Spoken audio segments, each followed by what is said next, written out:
On accélère, 2150 mètres à couvrir. Près de Bruxelles, Blé du Gers qui essaye de prendre un bon départ, il y parvient d'ailleurs, pas de problème en partant pour Blé du Gers. Bon départ également pour Andy Delia avec non loin d'eux le numéro 1 Drôle de Jet qui est bien parti côté corde, et à l'extérieur Ange de Lune qui cherche à se rabattre. Azzaro Deva également est très bien parti et va d'ailleurs sprinter dans le premier tournant pour rejoindre Drôle de Jet. Très bon départ pour Drôle de Jet qui, malgré son numéro 1, a pris très facilement la tête.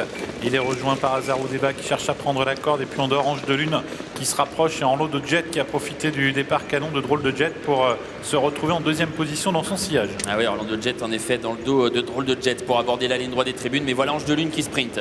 Ange de Lune qui sprint, et Jean-Michel Bazir qui sait qu'Ange de Lune ne va pas aller très vite jusqu'au bout, qu'il va certainement reprendre, et bien décaler Blé du Gers pour attaquer. Ça y est, on reprend beaucoup et Blé du Gers va certainement pouvoir passer en tête. Drôle de Jet reprend les commandes, mais Pierre Vercuis a vu arriver le grand favori Blé du Gers qui a un tour du but, va certainement chercher à prendre l'avantage. Pour le faire, il est sollicité comme souvent, mais ça y est, il passe en tête à un tour de l'arrivée. Pierre Vercuis pour l'instant peut-être chercher à contrer Blé du Gers, mais finalement il va rester dans son sillage, à moins que Jean-Michel Bazir ne cherche un relais. Jean-Michel Bazir qui est passé en tête avec Blé du Gers, et Pierre Vercuis qui reste finalement dans son sillage avec Drôle de Jet devant Ange de Lune, Azzaro Deva, Orlando Jet qui est à la corde, et Tony Joe qui est pour l'instant à l'arrière du peloton. Et Orlando Jet qui cherche à quitter la corde, non, finalement il se ravise.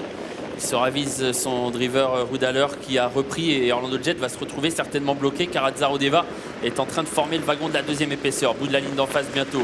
Blé du Gers qui est en tête. Drôle de Jet qui ne veut pas se faire piéger, qui se décale de la corde sans chercher à forcer l'allure pour l'instant. Ange de Lune est troisième. Azzaro Deva est passé quatrième devant Orlando Jet et Tony Joe. Avec Blé du Gers, le grand favori, qui va se diriger vers le tournant final. Drôle de Jet qui est deuxième, semblant aller encore facilement, avec en troisième position à la corde Ange de Lune qui est un peu sollicité. Azzaro Deva qui vient à sa hauteur, et Tony Joe qui commence à refaire du terrain. Blé du Gers et Drôle de Jet qui accélèrent ensemble dans le dernier tournant. Azzaro Deva est au galop avec Ange de Lune qui essaye de garder le contact. Tony Joe un petit peu plus loin. Orlando Jet également qui se décale de la corde. Sortie du tournant final, rien n'est fait. Blé du Gers, Drôle de Jet, tous les deux à la lutte, et en retrait Orlando Jet qui refait du terrain. Et deux chevaux qui se disputent la victoire dans ce prix de Bruxelles. Drôle de Jet et à la corde Blé du Gers qui va tenter de repartir. Drôle de Jet, Blé du Gers pour la victoire à 200 mètres du poteau. Blé du Gers à la corde qui essaye de résister à Drôle de Jet au centre qui semble prendre l'avantage. Drôle de Jet face à Blé du Gers qui ne dit jamais non, qui repart côté corde. Drôle de Jet, Blé du Gers qui lutte pour la victoire, lutte terrible. Blé du Gers, Drôle de Jet qui prend l'avantage sur Blé du Gers. Drôle de Jet, Blé du Gers, Drôle de Jet,